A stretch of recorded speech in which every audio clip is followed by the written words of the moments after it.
আসসালামু আলাইকুম। মানবজমিন নিউজরুম থেকে আপনাদের স্বাগত জানাচ্ছি। আমি সাজিদুল হক, আমার সঙ্গে রয়েছেন মোহাম্মদ আবুল হোসেন, আমাদের আন্তর্জাতিক বিভাগের প্রধান। তো যেটা হচ্ছে যে ভারতের বহুল আলোচিত নির্বাচনের রেজাল্ট ঘোষণা হচ্ছে এবং রেজাল্ট ঘোষণা কয়েক ঘন্টা হয়ে গেল যে রেজাল্ট দেওয়া হচ্ছে, এবং যেটা দেখা যাচ্ছে যে বিজেপি নেতৃত্বাধীন জোটই হয়তো সরকার গঠন করতে যাচ্ছে, কিন্তু যেটা ধারণা করা হচ্ছিল বা জরিপে বলা হচ্ছিল যে বিজেপি যে ধরনের জয় পাবে সে ধরনের জয় আসলে বিজেপি পাচ্ছে না, এবং কংগ্রেস আবার উল্টো দিকে প্রত্যাশার তুলনায় অনেক ভালো রেজাল্ট করছে। তো ভারতের নির্বাচনের সর্বশেষ আসলে ফলাফল কি? ধন্যবাদ আপনাকে। ভারতের নির্বাচনে আসলে আজ সকাল থেকে ভোট গণনা শুরু হয়েছে। ৪৪ দিন ধরে ৭ দফায় নির্বাচন অনুষ্ঠিত হওয়ার পর আজ সকাল থেকে ভোট গণনায় এ পর্যন্ত আমরা যেসব তথ্য পাচ্ছি তাতে পরিপূর্ণ রেজাল্ট আমরা এখনও পাইনি। যে রেজাল্ট বলা হচ্ছে তাতে বিজেপি সমর্থিত যে এনডিএ জোট তারা ২৮৮ আসনে এখন পর্যন্ত এগিয়ে আছে। অন্যদিকে কংগ্রেস নেতৃত্বাধীন বিরোধীদের যে জোট ইন্ডিয়া, সেই ইন্ডিয়া এগিয়ে আছে ২৩৪ আসনে। এর ফলে একটি হিসাব নতুন করে সামনে এসেছে, সেটা হচ্ছে যে বিজেপি যে ২৮৮ আসনে তার জোট নিয়ে এগিয়ে আছে, তার মধ্যে শুধুমাত্র বিজেপি ২৪১ আসনে আগানো। এর ফলে বিশ্বের বিভিন্ন মিডিয়া এবং ভারতীয় মিডিয়া পর্যন্ত বলছে যে একক দল হিসেবে বিজেপি সংখ্যাগরিষ্ঠতা হারাতে পারে। এর জন্যে বিজেপি শিবিরে হতাশা দেখা দিয়েছে, এবং অন্যদিকে কংগ্রেস একক দল হিসেবে তারা কিন্তু ১০০ বা ১০০-র বেশি আসনের জয় পাওয়ার দিকে এগিয়ে যাচ্ছে। এর জন্যে এটাকে কংগ্রেসের জন্য বেশ বড় একটা জয় হিসেবে আখ্যায়িত করা হচ্ছে। আরেকটি কথা এখানে উল্লেখ করার, যেটা আপনি বুথ ফেরত জরিপের কথা বলছিলেন, বুথ ফেরত জরিপে বলা হয়েছিল যে কংগ্রেস নেতৃত্বাধীন যে বিরোধী ইন্ডিয়া জোট, সেই ইন্ডিয়া জোট ১৫২ থেকে ১৫৫ বা এরকম কিছু একটা আসন পাবে। বাট সেটাকে মিথ্যা প্রমাণিত করে দিয়ে কংগ্রেস নেতৃত্বাধীন এই ইন্ডিয়া জোট কিন্তু ২৩৪ এখন পর্যন্ত আমরা যেটা দেখতে পাচ্ছি লিডিংয়ে আছে। অর্থাৎ কংগ্রেস ওই সমস্ত জরিপকে মিথ্যা প্রতিপন্ন করে দিয়ে তারা সামনের দিকে দুর্দান্ত গতিতে এগিয়ে যাচ্ছে।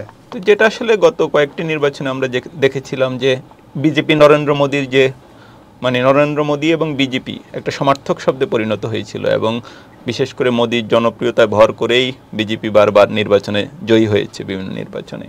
কিন্তু আজ যেটা দেখা গেল যে মোদী নিজেও তার আসনে কিছু সময়ের জন্য পিছিয়ে গেছিলেন বা ওই আসনে।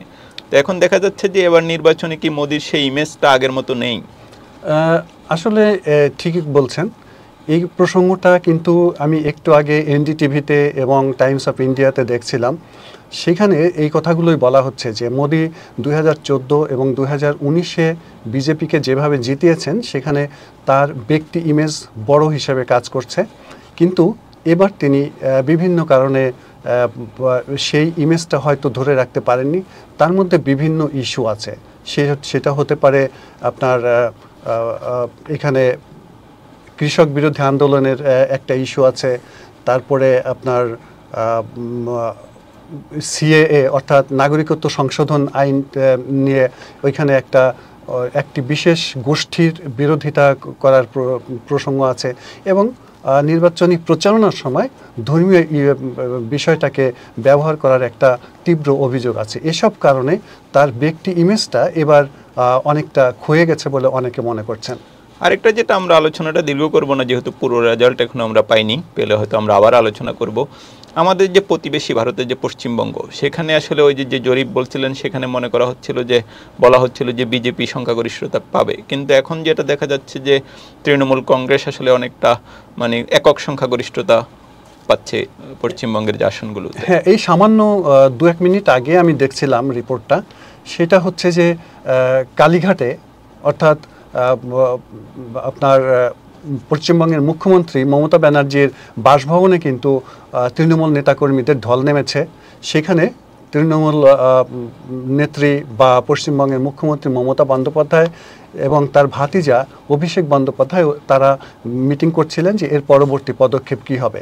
এটার কারণ হলো তারা এই রাজ্যে লোকসভার মোট 42টি আসন আছে, তার মধ্যে তৃণমূল কংগ্রেস এগিয়ে আছে। আমাদের এখনকার যে খবর পাচ্ছি তারতে 31টি আসনে এগিয়ে আছে এবং এখানে বিজেপি আগানো আছে 10টি আসনে। কিন্তু 2019-এর যে নির্বাচন হয়েছে সেই নির্বাচনে এই জায়গাতে আপনার তৃণমূল কংগ্রেস জিতেছিল শুধুমাত্র 22 আসনে এবং বিজেপি জিতেছিল 18 আসনে। তো বিজেপি সেখান থেকে যদি 10-এ নেমে আসে তার মানে এখানে বিজেপি বড় ধরনের একটা পরাজয় আমরা দেখতে পাই। এবং আরও একটা বিষয় এখানে উল্লেখ করার মতো, সেটা হচ্ছে পশ্চিমবঙ্গে বিজেপি যেভাবে প্রচারণা চালিয়েছিল তাতে দৃশ্যত মনে হয়েছিল যে এইখানে তাদের বড় একটা শক্ত ঘাঁটি গাড়ার জন্যে তারা চেষ্টা করছে। এখানকার প্রচারণায় নেমেছিলেন প্রধানমন্ত্রী নরেন্দ্র মোদী, স্বরাষ্ট্রমন্ত্রী অমিত শাহ সহ শীর্ষ পর্যায়ে বিজেপি নেতারা, কিন্তু শেষ মুহূর্তে তাদের সেই টোপ সম্ভবত পশ্চিমবঙ্গবাসী গেলেননি। মানবজমিন নিউজরুম থেকে এখন এই পর্যন্তই।